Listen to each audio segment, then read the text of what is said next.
자, 안녕하세요. 부타로드 지금 삼국유사 현재 탑상편 낙산사와 관련된 부분을 하고 있습니다. 그래서 낙산사와 관련된 두 명의 성인, 낙산 이대성, 그렇게 해서 관세음보살과 정취보살, 관세음보살의 이식자는 의상대사, 그 다음에 정취보살 신앙의 의식자는 범일국사, 이렇게 두 가지 층위와 대한 내용들이 있고요. 그리고 하나의 부록으로 낙산사 관세음보살의 영엄담이 기록이 돼 있고, 그게 이제 조신인데 여러분들이 아시는 조신의 꿈 그 이야기 되겠습니다. 그래서 배경 자체가 낙산사예요. 그래서 낙산사의 영엄한 이야기로서 어떻게 보면 가장 널리 회자됐던, 그리고 내용 자체도 딱 봐도 조금 재밌죠. 이게 사랑과 전쟁 생각하시면 딱 될 정도의 그거예요. 그러니까는 승려가 태수의 딸을 짝사랑해서 잘 됐냐? 결국은 박터지게 싸우다 깨졌다. 라고 하는, 어떻게 보면 약간 고소한 이야기, 해피엔딩으로 끝났으면 뭐 이런 경우가 다 있나요? 이렇게 할지 모르지만 아유, 이게 진짜 해피엔딩이지. 보는 사람 입장에서 해피엔딩. 그렇게 그게 이제 조신의 꿈 이야기고, 조신의 꿈 이전에도 뭐 관련된 이야기들이 비슷한 이야기들이 있어요. 뭐 장자의 호전몽이라든지 이제 노생 이야기, 한단지몽이라고 알려진 그 이야기도 해드릴 겁니다. 그리고 잠깐 앞부분에 잠깐만 말씀드리면 왜 관세음보살과 정취신앙이 결합되느냐. 처음에는 관세음보살이 해상신앙으로서, 그러니까 바다의 안전을 이렇게 커버해주는 그런 신앙자로서 바다의 수호자, 해상 실크로드가 열리면서, 제가 전에도 그런 말씀을 드렸어요. 육상 실크로드를 대체하는 해상 실크로드가 점점 강력해지고, 바다가 아무튼 제대로 작동하기 시작하면 육상이나 항공으로서는 따라갈 수가 없어요. 그러니까 지금도 해상 패권이라는 얘기를 하거든요. 그래서 오늘날도 아무튼 바다라고 하는 거는 물동량으로만 따지면 바다를 이길 수가 없어요. 전에 그 수에즈운하 막혔을 때 보면 배가 그냥 막 운동장만한 그것도 엄청나게 큰 운동장이 몇 개가 들어가는 이런 물류 수송선들이 움직이는데, 그걸 육상이나 항공으로 어떻게 감당할 수 있겠어? 그건 뭐 불가능한 얘기죠. 그래서 해상 실크로드가 본격적으로 움직이기 시작하면 당연히 실크로드는 이제 경쟁 자체가 안 되는 거죠. 경쟁 자체가 안 되는 거죠. 그래서 그런 문제가 벌어지는 거고, 그런 문제가 벌어지고, 거기서 이제 배가 커지고 거기에 물류가 많이 들어가면 무슨 일이 벌어지느냐, 하나 가라앉으면 이제 베니스 상인 같은 우려가 생기게 되는 거죠. 그러니까는 그 배에 타고 있는 사람도 위험하지만 선주 입장에서도 내가 직접 간 건 아니야. 근데 내가 배를 뭐 몇십 개를 내가 계속 돌리고 있어. 내가 해운업을 하고 있는 거야, 요즘으로 치면. 그러면 배 하나가 저쪽에 폭풍 맞아가지고 가라앉았어요. 야, 그 손실이, 컨테이너 다 내려가지고 빈 배면 그나마 배값만 물어주면 되는데, 그 타격을 받으면 되는데 컨테이너가 다 실려 있는 상황이야. 야, 그러면 깝깝하죠. 아니, 지금도 계속 그런 게 일어나요. 그래서 태풍 같은 거 부르면 잘못 묶으면 컨테이너가 떨어진다는 거잖아요. 그러면 바다에서 그거는 죽는 놈이 임자래. 진짜야. 국제법에 그렇게 돼 있대. 그리고 그게 생각보다 많대, 그 유실이. 컨테이너 유실이 많대. 그래서 일 없으신 분들은 태평양에 가서 우리 어렸을 때 보면 그거 있었는데, 뭐 태풍 사라 이러면 뭐 돼지가 떠내려와요, 뭐 이런 거 있었거든. 한강으로 돼지가 떠내려와요. 뭐 이런 거 있었는데, 컨테이너가 그렇게 있다는 거에 그냥 막 던지는 얘기는 아니고 진짜 사실이에요. 그래서 그렇다는 거고, 그래서 그와 관련해서 이제 바다와 관련된 어떤 수호자로서의 관세음보살님이 주가가 이제 막 딱 떡상하기 시작하는 거지. 그리고 중국에서 이제 나중에 내수 신을 만들지. 그 이제 북송 시대 때 그게 이제 마조라고 하는 여성이죠. 그러니까 어떻게 보면 뭐 나이팅게일 같이 바다와 관련된 사람들을 이렇게 구원해 줬었던 사람, 도와줬었던 사람, 그 사람이 이제 신격화되면서 중국이나 일본은 그 풍속이 아직도 남아 있어요. 그러니까 뭐가 있냐면 위대한 사람을 신으로 만들어 버리죠. 라는 정도 이해를 하시고, 그렇게 바다 신앙과 관련해서 처음에 유행한 거는 관세음 보살, 그래서 보타라카산이 되고, 그 다음에 내수, 이제 그 시장이 커지니까 내수적으로 만들어내는 게, 중국 사람들이 만들어내는 게 마조라고 하는 그런 신격이에요. 여성 신격. 그렇게.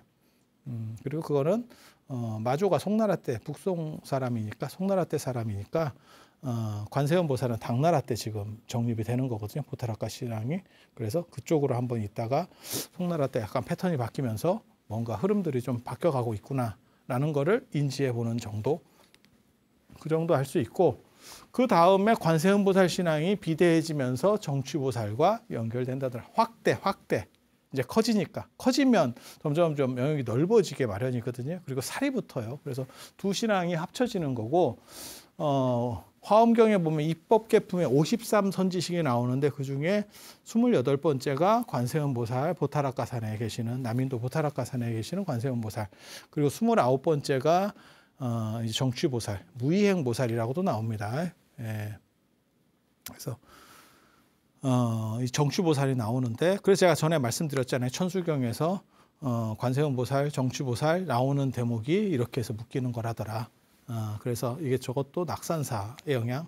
그리고 실제로 고려 때까지만 하더라도 관세음 보살하고 정취보살을 동시에 모시는 기록들이 제법 있습니다. 그래서 저런 신앙 패턴이 있었구나라는 걸 알 수 있고, 정취보살은 어디에 사냐면 금강산에 산다고 나와요. 금강산. 그것도 되게 재밌는 구절이거든요. 금강산에 있다가 보타라카산으로 왔대. 그래서 선제동자는 날로 먹었다. 안 가도 됐다. 그런 걸 보고 이제 전문 용어로 일타쌍피다. 굉장히 좀 재밌는 상황인데, 왜 하필 금강산이냐? 이 금강산 또 알아둬야 돼요. 이것 때문에 그 위쪽으로 고성 금강산이 만들어지는 게 아닌가라는 생각도 조금은 하는데, 금강산이 좋은 뜻 아닙니다. 예, 지옥입니다. 지옥을 감싸고 있는 산이 금강산이에요. 금강산. 그러니까 가운데에 수미산이 있고, 이게 둘, 셋, 넷, 쭉쭉쭉 해서 9번째 산이 있어요. 9번째 산이 제일 맨 마지막 산이야. 요 산이 옛날에는 두 겹이었고, 기원 전후가 되면 한 겹으로 바뀌어요. 한 겹으로. 요 사이에 원래 지옥이 있어요. 근데 지옥이 불도 떼고 해야 되기 때문에 언간한 재질로 놔두면 다 녹는데, 그래서 저게 금강으로 되어 있다는 거예요. 그래서 재질로 봤을 때는 금강산이라고 하는 거고, 그러니까 가장 단단하다라는 뜻이에요. 그리고 이제 형태로 봤을 때는 윤희산이라 그래요. 테두리산. 윤희라고 하는 건 테두리라는 뜻이거든요. 동그랗게 테두리를 둘렀다는 뜻이거든요. 그래서 저기 지옥 쪽에 있다가, 그러니까 지옥 맨 바깥쪽, 우주에 어떻게 보면 맨 바깥쪽에 있다가 안으로 들어오는. 그래서 금강이라고 하는 게 긍정적 요인으로만 쓰이는 게 아니에요. 그냥 단단하다는 요소로 얘기가 되는 거고, 그것은 나쁜 쪽으로 쓰는 용례가 있고, 금강반야경 아니면 뭐 금강경 하듯이 이렇게 긍정적 요소로, 이럴 때는 번뇌를 깨부시는 이라는 거예요. 그런 요소로 쓰이는 거고, 저렇게 이제 지옥과 연결했을 때는 지옥도 견뎌내는 최강의 금속, 뭐 이런 식으로. 그래서 이렇게 두 가지 용법들이 있어요. 그래서 여기서는 지옥 쪽 진료라고 하는 의미예요. 그리고 저쪽에서 이제 정취신앙이 좀 유행을 하면 아무래도 금강산 얘기도 좀 더 많이 나오게 되고, 그러면 그 근처에서 금강산 얘기들이 돌다가 고성 금강산으로 붙는 게 아닌가. 금강산의 원래 이름은 개골산이에요. 개골산. 그래서 금강산은 나중에 고려 저때 붙는 거예요. 고려 중기 원간섭기 때 금강산이라는 이름이 하나 더 추가되는 거예요. 그거는 최해 기록에 보면 나옵니다. 고려 문신이었던 최해 기록에 저거 원래 금강산이라고 안 했는데 갑자기 불교도들이 금강산이라고 하면서 이상한 약을 팔고 있다. 그런 얘기가 나와요. 동국여지승남이나 이런 데 보면 그게 기록이 나옵니다. 그래서 그게 만들어진 지가 그렇게 오래된 게 아니구나. 근데 지금 우리가 생각할 때는 뭐 개골산, 풍악산 뭐 그런 거 나오잖아요. 뭐 사계절에서. 그래서 복례산 이렇게 금강산까지 4개의 이름이 나오잖아요. 그래서 금강산이 그중에서 대표 이름 명칭이거든요. 알고 보면 얘가 붙은 거예요. 얘가 붙은 거예요. 그래서 붙었는데 대장이 됐다. 굉장히 재밌지. 마치 우리나라 보군과 마찬가지다. 정멸보군과 마찬가지다. 원래는 오대산하고 통도사가 2개가 있다가 조선 후기에 이제 정암사하고 법흥사가 들어오고 최근 들어서 봉정암이 들어왔는데 갑자기 어느 순간 봉정암이 대장인 것 같더라. 가장 유명세를 떨치 이게 뭔가 싶은 이런 상황들이 연출되는 거죠. 그러니까 세상에는 이게 참 좀 그래. 그러니까는 뭐 파사현정해서 어느 순간에는 정의가 드러난다 이러는데 알고 보면 안 드러나는 경우도 많이 있더라고요. 다음 생에 드러나는가 봐. 금생에는 아니고 다음 생에. 그러니까 뭐 참고 네가 덕을 쌓으면 다 알아줄 거야. 욕만 바가지로 먹고 욕만 바가지로 먹고 참은 게 무슨 의미로 해석되냐면 지가 그랬으니까 가만히 있겠지 이렇게 해석되고 끝나는 경우도 있어요. 그래서 요 정취보살과 관세음보살의 연결은 무엇을 의미하느냐? 정취신앙으로의 관세음보살 신앙이 점점 더 확대됐다.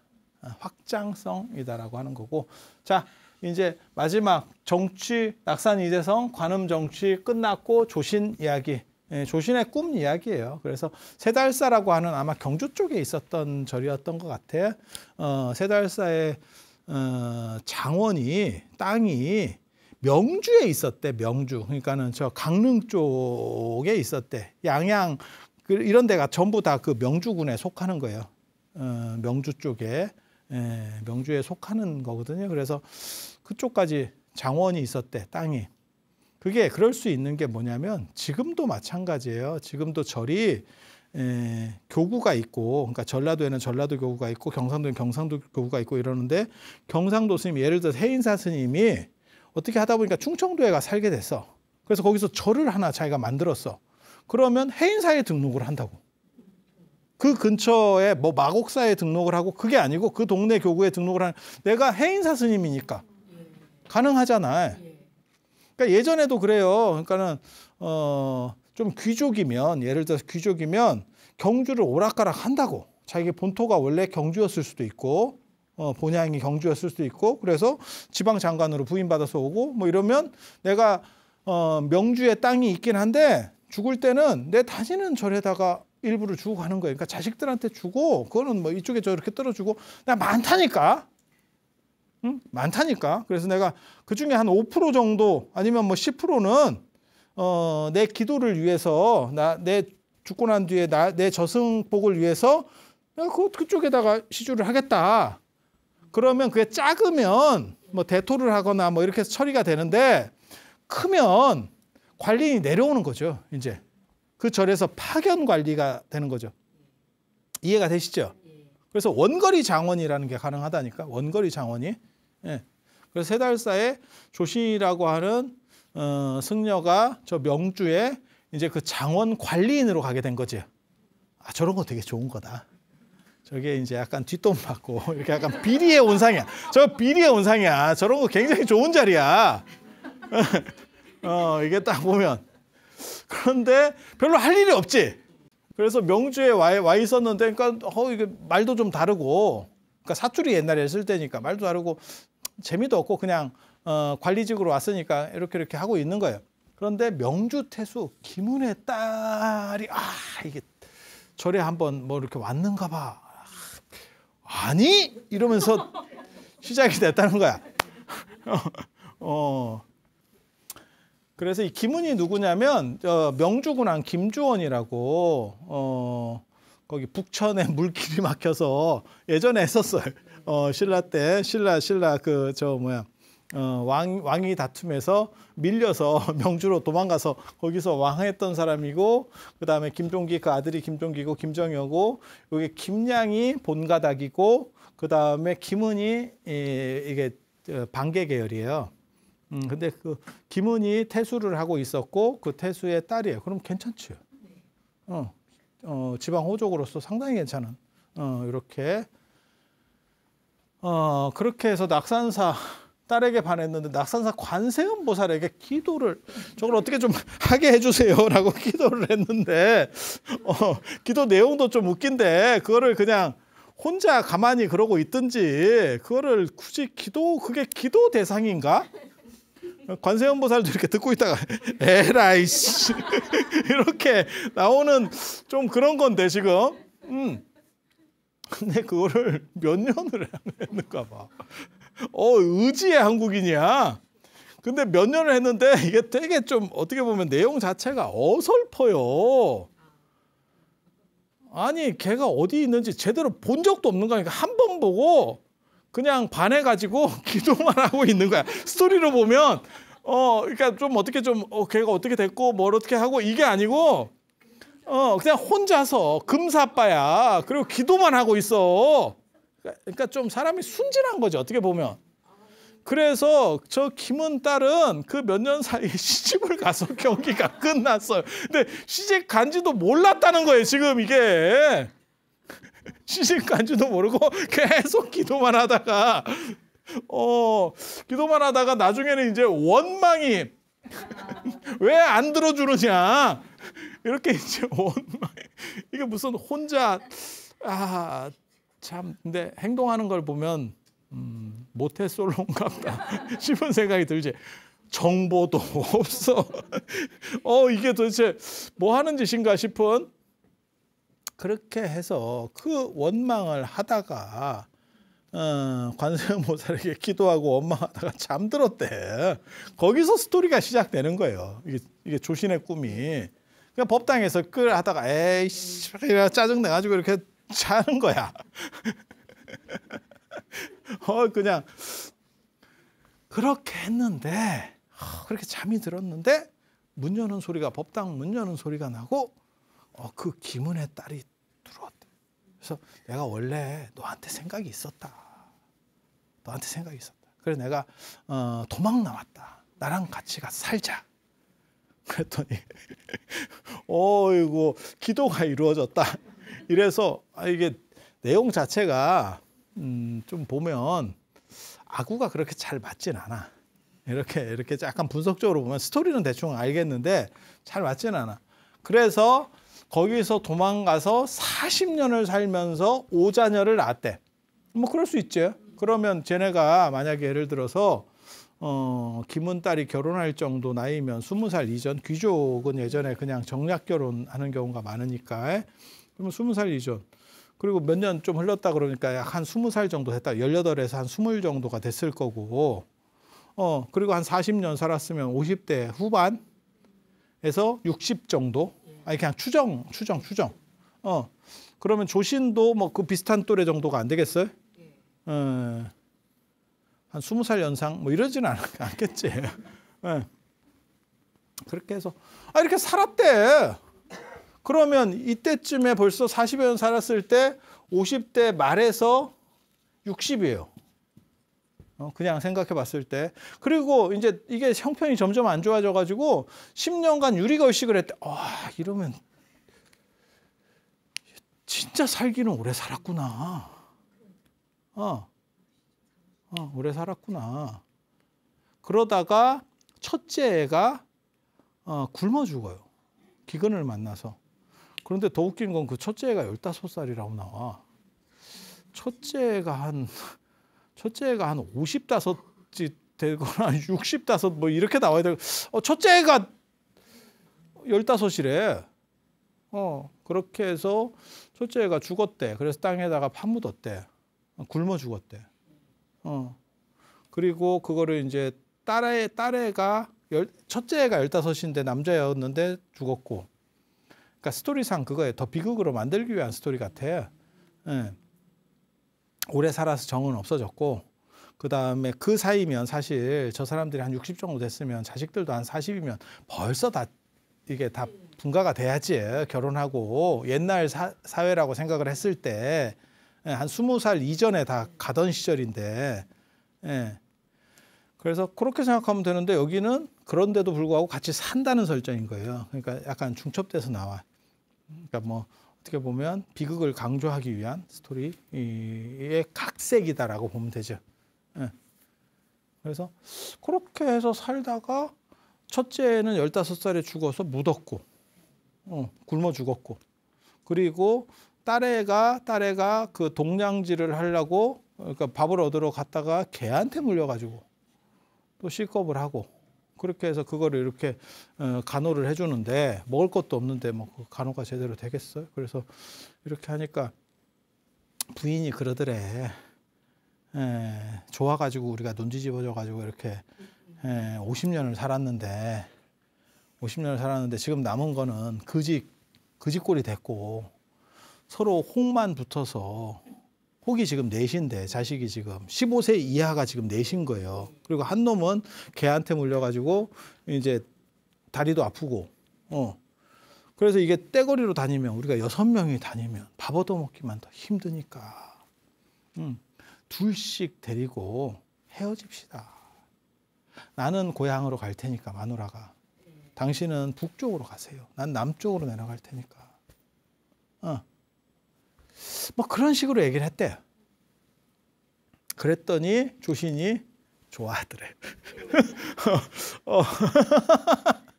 야, 나 이게 지금 우리나라에 어떻게 보면 가장 오래된 황혼 이혼에 대한 노인 빈곤과 황혼 이혼이라는 현대 사회에서 심각한 문제를 지금 나타내 주고 있거든요. 그리고 우리 그런 거 있잖아. 나이 먹으면 나중에 숨소리도 듣기 싫다. 야, 그거 너무 밥 먹는데 자꾸 쩝쩝거리고 먹지 마라. 쩝쩝거리고 먹지 마라. 그 다음에 자고 있는데 자꾸 숨소리 키우지 마라. 그런 것도 비슷한 거 아니겠어요? 네. 네.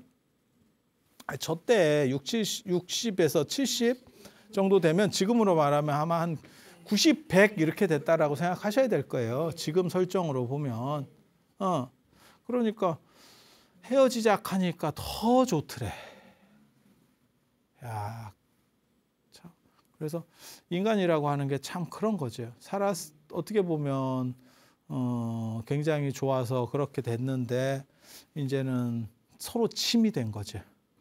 서로 짐이 된 거지. 그래서 찢어져 가지고 탁 하니까 이게 재밌다. 찢어져서 결국은 그렇게 가다가 깼는데 호롱불이 아직도 법당 안에 호롱불이 타고 있더래. 그래서 시간은 얼마 안 됐다는 얘기예요. 그렇게 해서 그게 얼마나 충격적이었으면 머리카락이 다 샜대. 하얗게. 네, 하얗게 샜대. 머리 충격받아서 샌다.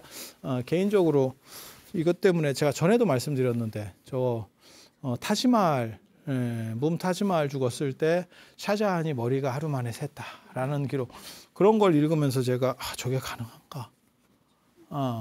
뭐 얼굴이 하루 만에 한 수척해졌다, 하루 만에 막 확 늙은 것 같다, 이거는 가능한데 내 몸 밖으로 벌써 나간 게 어떻게 색깔을 바꿀 수 있느냐에 대한 거죠. 그리고 원래 인간이 백발이라는 거잖아요. 백발인데 나오면서 까맣게 이렇게 쉽게 말해서 염색돼서 나오는 거고, 나중에 나이를 먹으면 요게 작동을 안 하는 거죠. 그래서 그냥 흰애로 나온다. 그렇게 돼 있어요. 내가 저런 것 때문에 좀 찾아봤다니까. 그래서 나온 게 이거는 내가 컨트롤할 수가 없는데 머리카락을 움직일 수는 없잖아. 그리고 거기에는 신경도 없고 자르도 안 아프고. 아프면 우리같이 삭발하면 난리 나겠지. 그렇게 생각하는데, 그래서 이게 한번 나온 게 색을 어떻게 바꿀 수 있느냐? 만약에 이게 가능하면 손톱 기르는데 그 손톱도 색을 바꿀 수 있느냐? 뭐 이런 비슷한 게 아닐까? 그래서 저기 가능한가 막 찾아봤는데, 불가능하다는 쪽이 많아요. 근데 모르겠어요. 특수한 경우에는 저게 가능할 수도 있지 않겠나라는 생각은 해요. 제가 그래서 전에도 그런 얘기 해드렸었는데 사마천의 사기를 보면 명마는 채찍 그림자만 보고도 튀어나간다. 맞기 전에. 예, 똑똑하니까. 그런데 현대 그런 말 키우시는 분들 얘기에 의하면 말은 닿기 전에는 반응하지 않는다가 현대적인 얘기예요. 그런데 살다 보면 그런 우수한 놈도 나올 수 있겠지. 우리도 강아지들 이렇게 한참 보다 보면 저 안에 사람이 들었나 싶은 애들이 가끔 있거든. 야, 저거 내 어렸을 때보다 똑똑한 것 같은데. 저게 약간 야루는 듯한 눈빛. 아, 내가 진짜 한번 먹고 살라고 속아준다. 이러면서 뭐 이런 게 있어. 저거 뭐야? 이런 느낌이 들 때가 가끔 있거든. 그리고 해외 토픽이나 이런 데 보면 걔가 말하는 개도 있잖아. 진짜 말을 하는 건 아니고 버튼을 누르면 뭐 그래요, 아니에요, 뭐 이런 식으로 몇 가지 버튼이 있고 물어보면 걔가 이렇게 버튼을 누르지. 그런 거 있잖아. 근데 그게 되게 잘 맞추더라고. 진짜 알아듣는 것처럼. 어느 정도는 알아듣겠지. 그래서 그렇게 아주 그런 똑똑한 애들이 있잖아. 제가 키운 개들은 한결같이 안저가 안 돼요. 내가 진짜 많은 노력을 했는데 안저가 안 돼. 나 안저에서 실패하고 개 키우는 걸 포기했다니까. 안저가 안 돼. 가만히 있지를 않아. 내가 이렇게 계속 산만해요. 끊임없이 산만해. 잠시도 정지해 있지 않아. 그렇게 해서 결국은 깨어나게 돼서 머리카락이 새고, 요 새는 거는 그런 기록들이 여러 군데서 나와요. 그런데 특수한 상황에서는 뭐 그런 것도 조금은 존재하지 않을까라는 생각도 있고, 그리고 또 뭐가 있냐면 스트레스성, 나 그 생각도 했거든. 스트레스를 크게 받아서 이상한 생각만 해서 이게 머리카락이 빨리 자라는 게 아니고 스트레스성으로 해서 빨리 자라면서 탈색되는 게 나올 수도 있지 않겠나. 그러니까 전체 머리가 하얘지는 건 아니고 조금 더 빨리 이렇게 성장하고 거기가 흰 게 밀고 올라오는 거지. 스트레스를 너무 급격하게 받아서 올라오는 머리들이 다 세게 올라온다는 거를 하루아침에 샜다라는 표현으로 쓴 게 아닌가라는 생각도 해봅니다. 모르겠어. 나도. 그리고 찾아보고 뭐 해도 안 나와. 어떻게 뭐 답이 없어. 그렇게 해서 집착을 잃어버리고 사람이 너무 생생하게 경험을 하니까 그래도 조씨는 대단한 것 같아요. 왜? 교훈을 얻잖아. 사람들은 보통 그렇게 해도 그 다음에 또 해요. 또 해요. 그게 사람이야. 한 번 실수했다고 고치면 과증물탄계 뭐 이렇게 해서 고치기를 꺼리지 않는다. 그래서 다 고쳐지면 야, 그러면 성인이지. 예. 그런데 조씨는 충격을 너무 크게 받아가지고 트라우마 때문에 자신의 사제를 털어서 정토사라는 절을 만들고 신실한 수행자가 됐다라고 하는 걸로 끝납니다. 그게 어떻게 보면 관세음보살이 이적인 거지. 그런데 여기서 또 알 수 있는 거는 신라시대 때도 승려들이 자기 재산이 있었구나. 다 그거 아니구나. 참고로 말씀드리면 부처님 당시에도 자기 재산이 있습니다. 자기 재산이 있습니다. 그럼 가지고 다녔습니까? 삼위일발인데 어떻게 가지고 다닙니까? 정인이라 그래서, 정인이 이성적인 정인이 아니고 깨끗한 사람, 관리인. 예, 관리인에게 맡겨놔요. 그거를. 그러니까 어떻게 보면 내 가장 믿을 만한 신도에게 내가 돈이 생기면 그러니까 뭐 재산 가치가 생기면 그 당시에는 화폐는 없었으니까 그러면 그걸 맡겨놔. 그러다가 그놈이 들고 튀는 경우도 있어. 그런 게 율장에 나와. 똑같아. 이게 세상이라는 게 똑같아.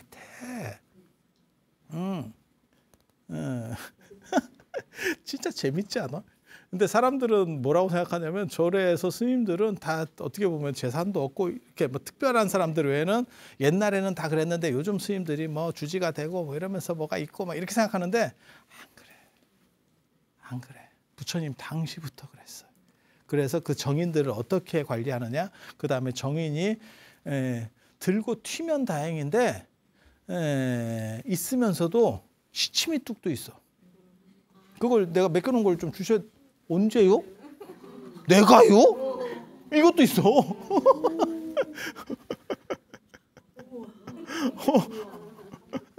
그러니까 요즘으로 말하면 그거지. 어떤 부자가 차명 관리, 재산을 이제 분산시켜 차명 관리했더니 그거 원래 제 거였는데요? 이렇게 나오는 거지. 뭔 차명이 이름 못 빌려줬어? 뭔 헛소리야? 이런 거지. 야, 그게 2,500년 전에도 있었어. 그러니까 사는 거는 인간의 행동 패턴은 내가 보기에는 별로 이게 안 바뀌어. 그랬을 때 그 사람에게 어떻게 돈을 받아야 될 거냐 이런 게 율장에 나와.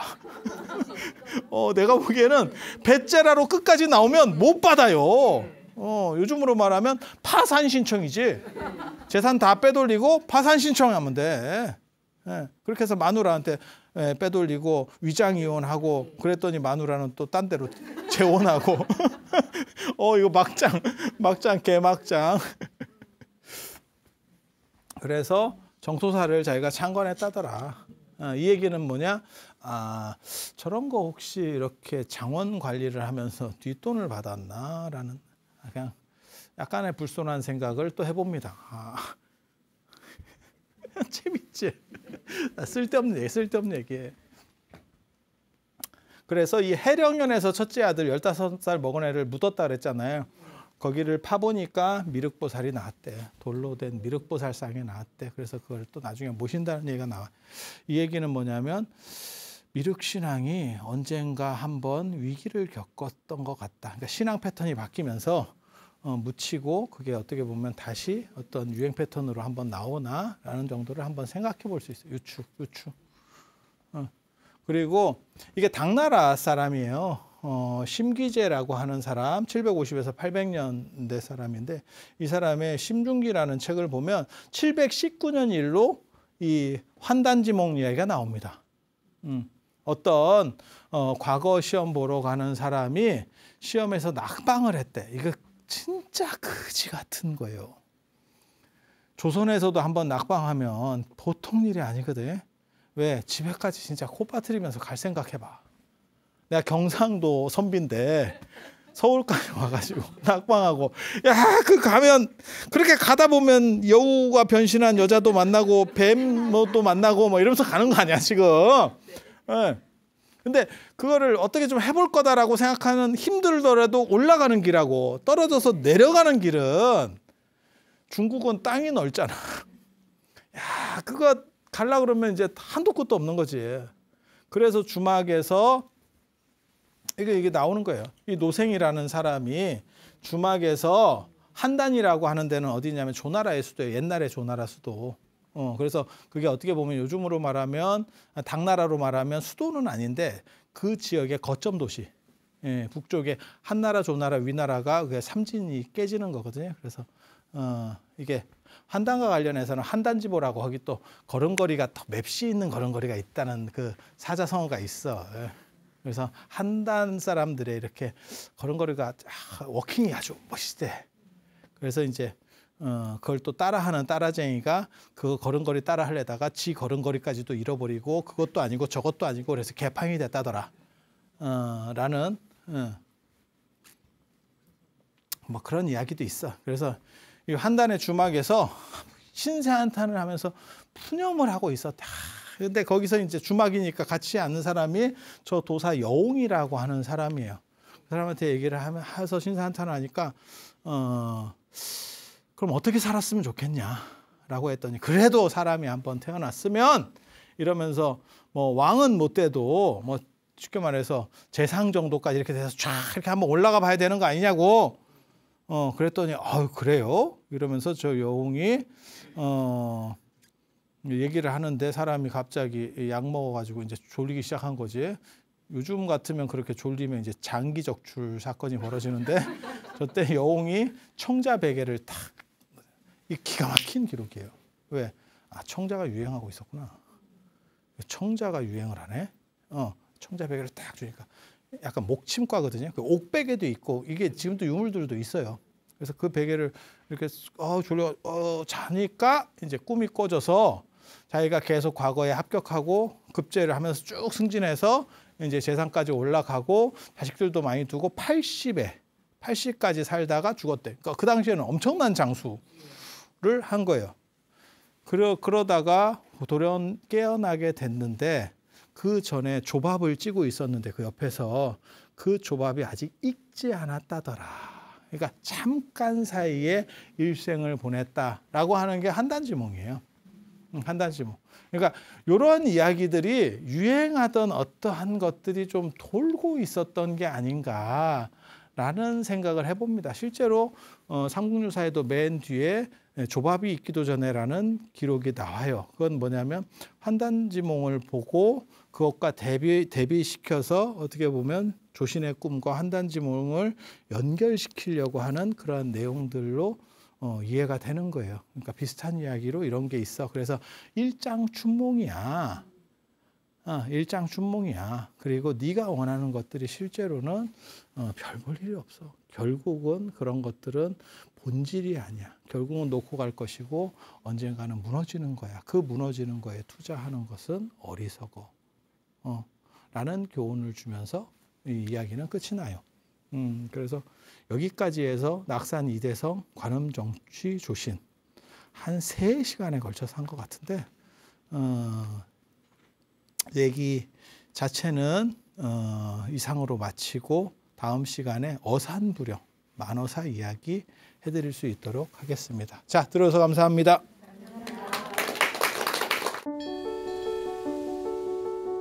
사찰로 들어서면 마음이 포근해집니다. 힘들었던 기억은 내려놓고 나를 찾는 시간을 가져봅니다. 나를 위한 행복여행 템플스테이로 당신을 초대합니다.